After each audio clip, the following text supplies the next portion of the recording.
Orleans Pelicans after the first half of this game. But I'll tell you what, this has been an exciting game. Both teams have gone on big runs in this game, double-digit runs. They've tied the game briefly for a little while. The Bulls in this game have looked the best when they're getting out in transition is when the Bulls have looked the best. I would assume we're right now tied for leading the team in scoring with 14 points. Right now, he's tied with DeMar DeRozan. Io's 5 for 8 from the field with 7 assists, 2 rebounds, 1 steal, only 1 turnover. DeMar DeRozan's 4 of 9 from the field, 5 of 5 from free throw line, 3 assists, 14 points in this game. Nikola Vucevic with 11 points, 6 rebounds, 1 assist. Kobe White, another slow night for Kobe. He's 1 of 4 from the field, 2 rebounds, 1 assist, only 3 points. Alex Caruso has 5 points. And then we're looking at Javon Carter, who's actually having a positive game. Javon Carter saw that the Bulls signed a 3-point shooter and said, I'm trying to hold on my job a little bit. He's actually leading the Bulls off the bench in minutes off the bench with 9. Second to that is Andre Drummond with 8. Javon Carter has 6 points, 2 rebounds, 2 assists, 1 steal. Andre Drummond has 2 points, 4 rebounds. No score yet from Dalen Terry or Julian Phillips. Julian Phillips only played for 2 minutes so far. Terry Taylor's played a lot of minutes this game so far. 7 for him, which is a lot. 2 rebounds, 2 points from him. The only player with a positive plus minus in the first half coming off the bench is Javon Carter. No, I'll take that back. Julian Phillips has a +3 plus minus as well. But, so listen, the Bulls are down by 3 right now. But here's what I'll say. If you look at the way that the Bulls have played this game, this is a game that the Bulls can win. I think if they lock in defensively, change some things as far as the efficiency on offense, but they're doing really good so far. Points in the paint, the Pelicans are winning 22-20, so not a large margin there. The Bulls are winning the fast break points. We have 9 to their 5. Second chance points, we have 5 to their 4. Where the rebounding battle is tied right now as well. So those things are all kind of even. Right now, the thing that's really creating a lot of difference is the points off turnovers. The Bulls have 7 points off turnovers, whereas the Pelicans have 14 points off turnovers. So let's get that underway. If we can get that kind of reined in a little bit, I think it'll help. But this game's going really well. I like the way this game's going. I don't like the fact that we went on a scoring drought. But again, like I said, we rebounded with that, going on a scoring run. But a little bit more evenness and a little bit more balance from the Chicago Bulls in the second half, I think could do us wonders. The Pelicans are 11 of 23 from three-point range. We're 8 of 19 for 42%. They shot 47%, so not a large discrepancy there. They do have 9 more points off 3 points than we do, but we'll take that. We also have 9 free throws made to their only 5 free throws made. So, again, a lot of things it's kind of a give and take in some areas of the game. The Bulls have to tighten up. Don't allow the moment to get to them. Like I like it when they get out in fast break, but it feels like at some points they try to start running a little bit too fast, which calls sloppy basketball. You want to push the ball in transition. You want to create those transition opportunities for yourself, but do so with intent, right? Don't get out of control. Don't get out of whack with it. And I think this game can get back in way for the Chicago Bulls a lot. I like the way we're playing for more than what I don't like. We just got to tighten some things up, and I think we'll be okay. See how everybody else is feeling. Anthony Vargas, the Bulls are good. Let's keep it up in the third quarter. I agree with you there. DJ Rice B say Io's hooping. Io is killing it right now. Io is truly coming into his own. Hey, listen, Io right now, and it's great to see it, and I don't mean it as a slight to anybody else, but when Kobe isn't able to shoot the ball effectively, Io usually steps up pretty well, and I like the balance between those two players a lot.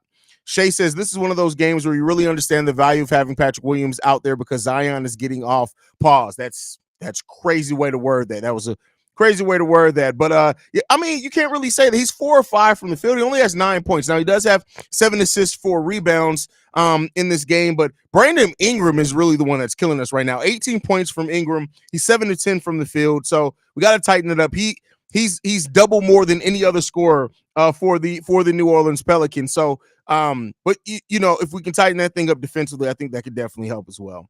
Bro, this team is constructed so badly. We have to land one of these top wings in the draft because we don't have anyone above 6'7" on the roster to play the 4. Well, you said wings and you said play the 4. The 4 isn't considered a wing, right?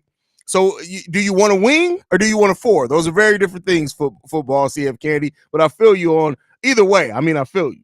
Is it just me or are we playing at an unusually fast pace? What is the pace right now, the Bulls? Let's see if I can pull that up. Let's look at the advanced stats.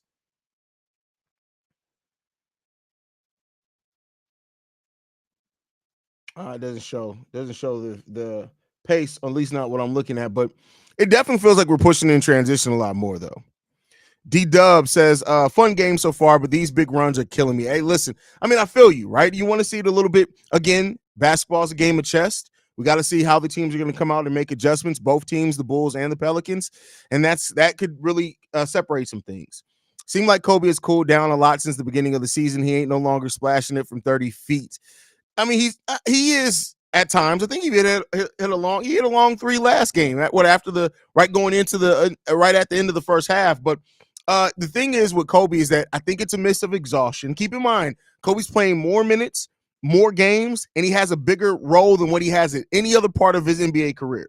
Those three things are going to lead to fatigue.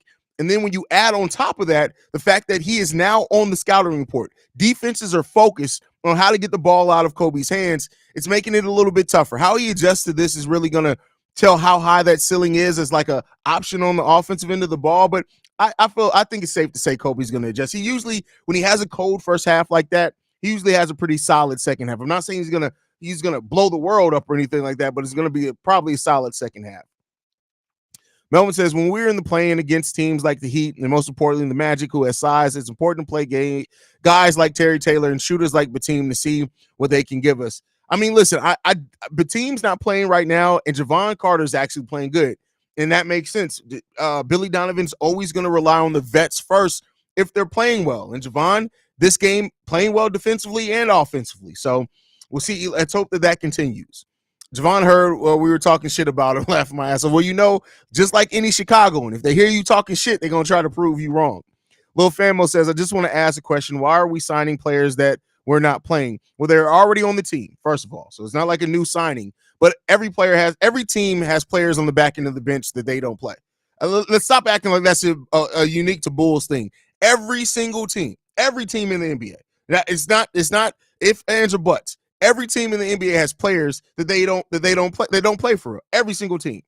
And the Bulls usually on the back end of that bench are young, unproven players. Now, I would like to see Billy Donovan play them more to develop them, but in close games, playoff atmosphere type games like that, it kind of makes sense when you don't play them. Unfortunately, again, I think you need to play them in other games early on so they can get ready in games like this. But in tight games, it's tough to play those kind of unproven commodities. OTR says this game going to be one of those games where if we lose, it's going to burn a lot because of the fact that this is a very winnable game. I mean, if it burns a lot, bro, they got medication for that. They do. I mean, you can go down there. I don't know if they have Walgreens over where you live, what they call the pharmacy. You go in there. You tell them you need some of them ointments, bro. You can even go to a witch doctor. There's an African lady who's going to give you a couple of beans, man. You go ahead and take care of them beans and you'll be all right, bro. I don't listen, if it's burning, something's wrong. Something's wrong. But this definitely would be a game to suck to lose. It would definitely be a suck to lose a game like this, man. Haize, Billy has got to find a way to help Kobe going in early in games. I feel like he's barely on the court lately in every first half. Can't Billy scheme something to help him get open? Well, it's easy to say, but I mean, when defenses are focused just on keeping the ball out of your hands, right now teams are like, hey, we'd rather DeMar beat us than let Kobe beat us. And it takes time. And like I said, on top of that, the minutes Kobe's played this season, I think it's a lot going into more than just Billy Donovan scheming something, personally. They said Batum wasn't going to play. I'm starting to believe it now. I mean, listen, again, I don't know why people are surprised by this. You guys have been watching this team. It's not going to happen.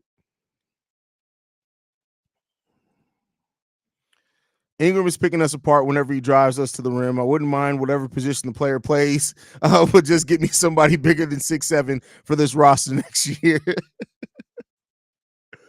Oh, man, might not be terrible idea to play Terry Taylor on Zion. Not huge Terry Taylor fan, but I can see the logic, I guess.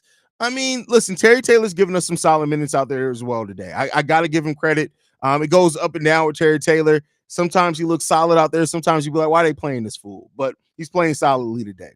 Would be so much better if we just traded Caruso and Drummond, let the young guys play and still be competitive with capital to move around. We wouldn't be competitive if we didn't have Caruso and Drummond. Like, I don't know why people let's just trade Caruso and then let's still be. You don't get to live in both worlds. We're not going to be competitive if you trade both Caruso and Andre Drummond. You're not competitive. At that point, you're looking at what? Playing Terry Taylor as your backup five? Adama Sanogo, which is he's killing it in G League. I'm not saying I'm totally against him getting some minutes to develop, but let's be clear. You're not being competitive if you don't have those two teams. You're not. Is Sonogo that bad? He at least size and build. No, so Sonogo's great. Sonogo's killing it down in the G League. Killing it. I'm loving this Illini IO and what with this Javoninated Javonated. What? Stop trying to invent words, Carter. If the boat ain't rocking, ride it. I mean, listen, man, it's tough right now. It's tough right now. Haize, you talking about burn like you speaking from person? No, I'm speaking from intelligence. Like y'all, I'm sorry if y'all don't look stuff up. If you're not smart enough to understand and have an understanding of the world. Every time somebody knows something, it doesn't mean that they've gone through something. It just means that they're smart enough to be able to. They're smart enough to want all the information in the world. I want every bit of information on everything. My brain is a random place of random knowledge about the most crazy things in the world. But no, it's just I'm just smart. That's all that is. The reason why I say I want to see more of Batum can do now is because the Magic's game against us have been very close. Having Batum shoot well for us definitely help if we can get him going. What do you focus on? Just the Magic? Like what? Okay, against the Magic, who gives a fuck? I'm sorry. Like you don't do something just for one game. Now, don't get me wrong. I want to see the young guys play. But when you're actually trying to win and compete, you're going to put the guys on the floor who are giving you the best opportunity. And with the way that Javon Carter's playing right now, both defensively and offensively, I'm not worried about anybody else right now. I'm calling it right now. After the G League season, Adam Sonogo, we don't have an Adam Sonogo down there, will come up and never go back down. He is tough. Bring him up. I mean, there's definitely a possibility, especially if we end up losing Drummond in free agency. There's definitely a possibility that Adama Sonogo does come up and he gets an opportunity to play those backup center minutes. That's definitely a possibility.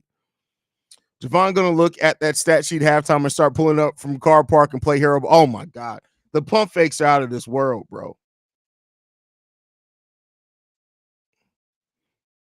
No, DJ Rice B. I had to pick up your mama from the clinic the first time when she tried to abort you and you survived the abortion. That's why you look the way you do now. But other than that, I've never really been to the clinic. I mean, I'm sorry for that. I tried to pull out, but your mama was a little too deep. I couldn't get it out the way that I wanted to.